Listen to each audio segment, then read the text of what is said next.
Hello everyone, 大家好 Bonjour à tous, Hola a todos. This is a video sharing prepared by Dr. Charles Leung.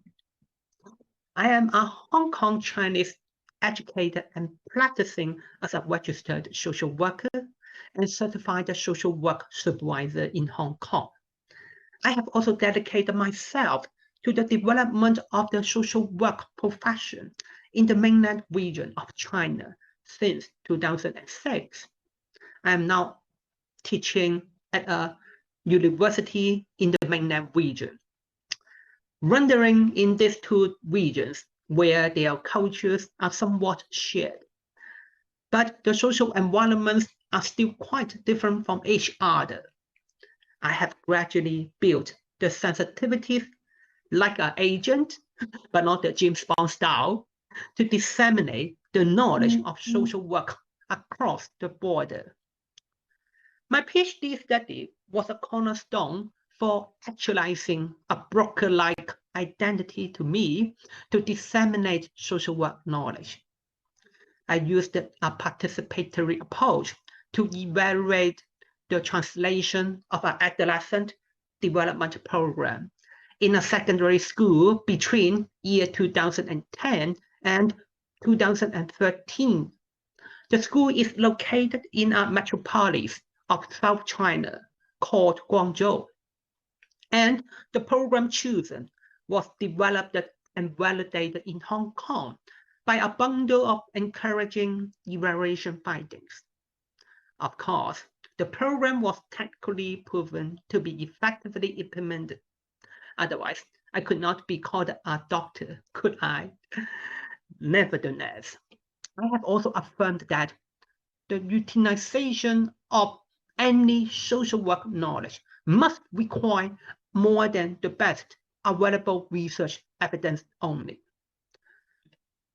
Today, based on my education and experience, I would like to introduce how we could utilize Ubuntu, an African philosophy and principle beyond its original geographical and cultural boundaries. Ubuntu is being promoted by international bodies of social work nowadays. The International Federation of Social Work, IFSW, the International Council of Social Welfare, ICSW, and the International Association of Schools of Social Work, IASSW, have set Ubuntu as the first pillar of the global agenda for social work and social development in year 2020 to year 2030.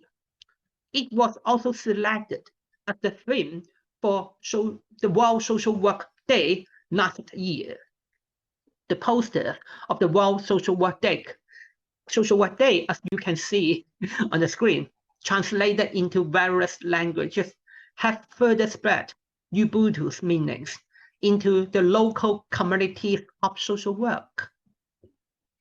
Despite the popularity mentioned, Ubuntu has not yet been widely adopted in our international communities. A piece of evidence is that the application of Ubuntu is focused on African contexts, with few exceptions identified in the literature. In this case, unlike my PhD study, no research evidence can sufficiently inform utilization of Ubuntu out of its original context at this stage. Furthermore, the indigenous value of Ubuntu practiced in African contexts would paradoxically become something exotic while it is being promoted across sociocultural boundaries. For example, my experiences working with the local social workers in China and other Asian countries like Japan and India also indicate a phenomenon that some local people, even in the educational sector, tend to be reluctant or afraid direct apply any important knowledge to their societies. They would argue that indigenization is necessary before effective use. Their expressions would even in a subtle manner that can be hard to be realized without sensitivities to local witches. As a result, the dissemination of Ubuntu cannot simply be understood as a transfer of evidence-based knowledge. Furthermore, the arguments of decolonization and the anti-imperial perspective employed for developing the uses of Ubuntu in Africa could ironically become the hurdles to its utilization beyond its original sociocultural context. The nature of disseminating Ubuntu is a weak problem then, in which the ideological and value-related issues of different stakeholders have to be well mediated at the same time.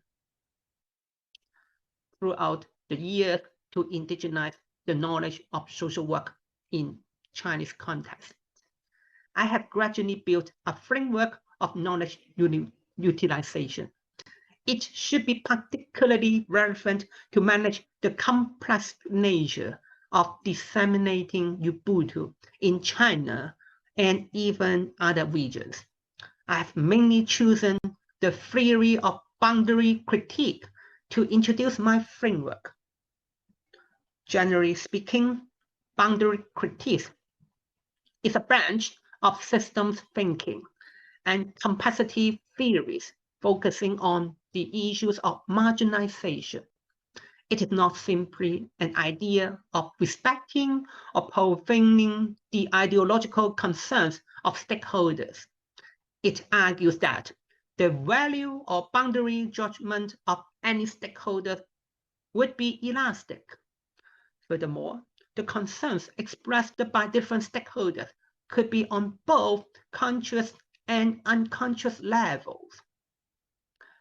For an initial understanding of my conceptual proposal, I simply classify the stakeholders involved into two different categories.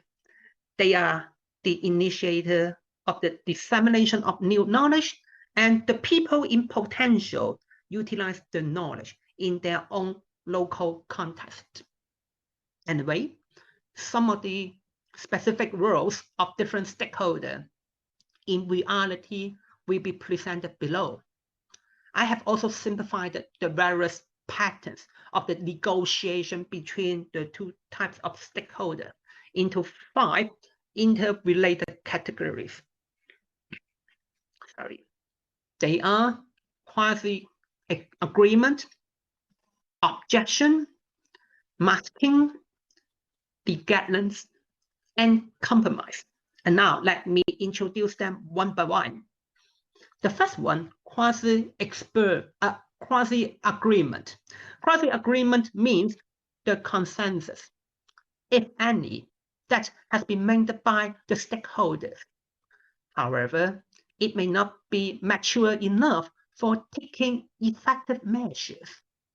A typical example coming from my PhD study is the service development supported by the best available evidence from the West, or what we call evidence-based practice.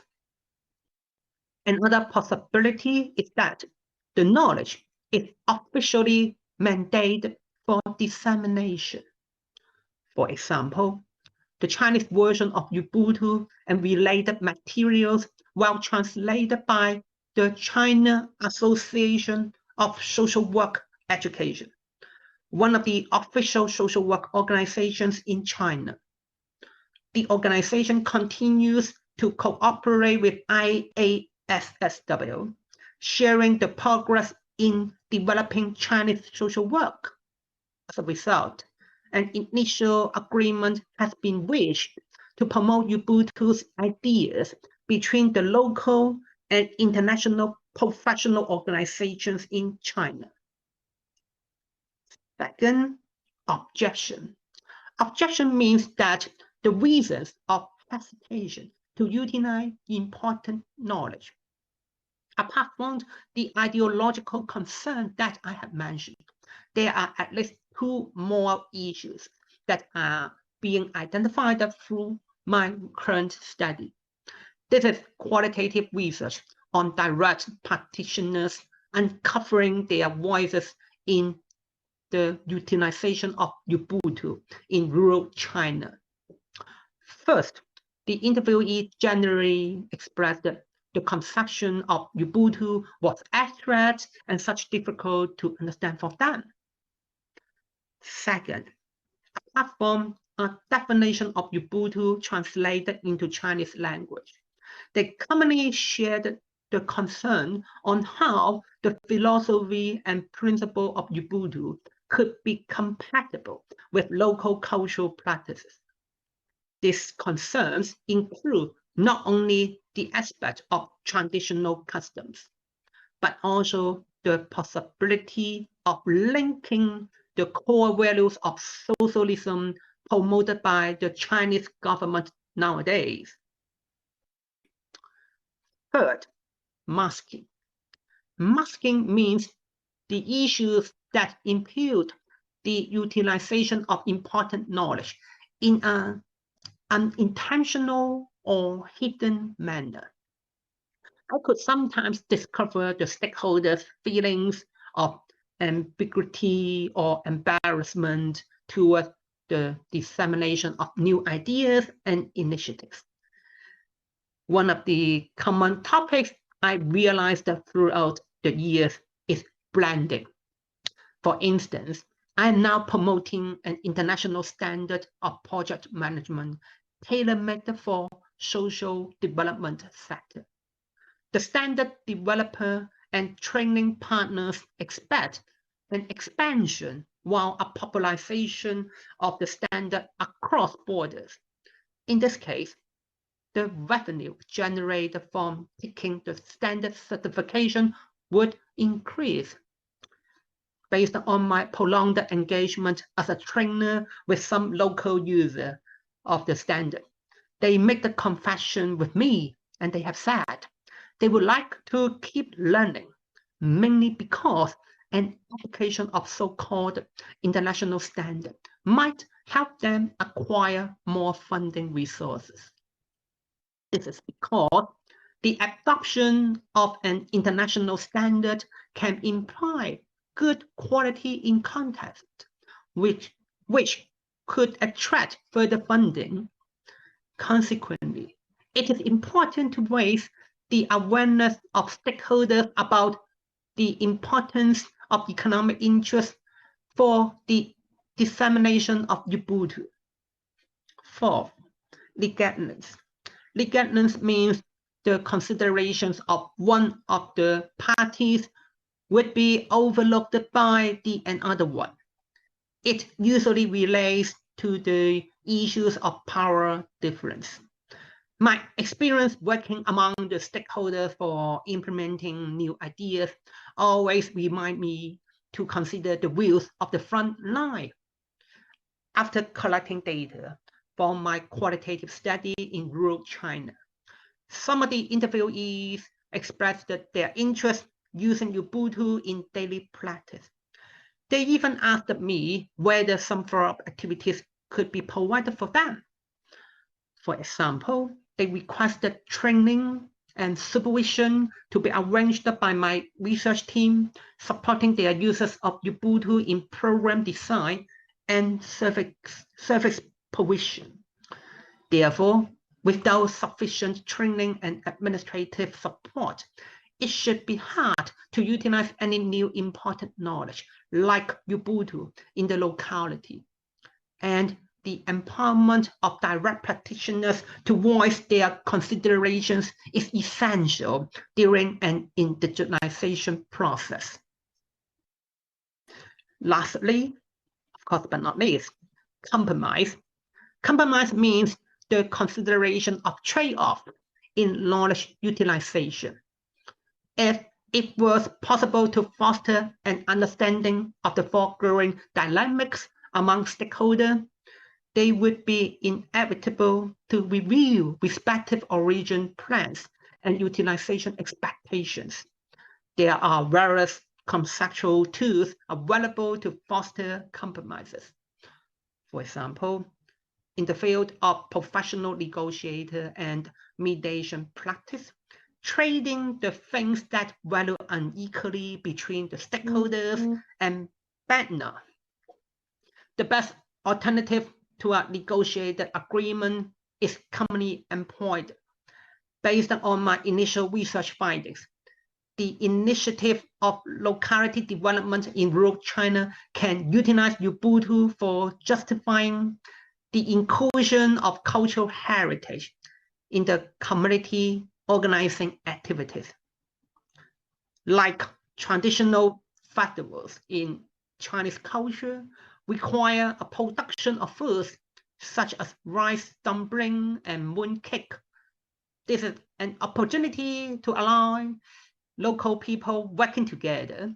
Throughout the process, the social workers can facilitate the villagers' understanding of the relationships among land, food, and people, as well as a connection across generations. In my opinion, the main function of my proposed framework is to depict how a balance of power could be achieved among the stakeholders of utilizing Ubuntu.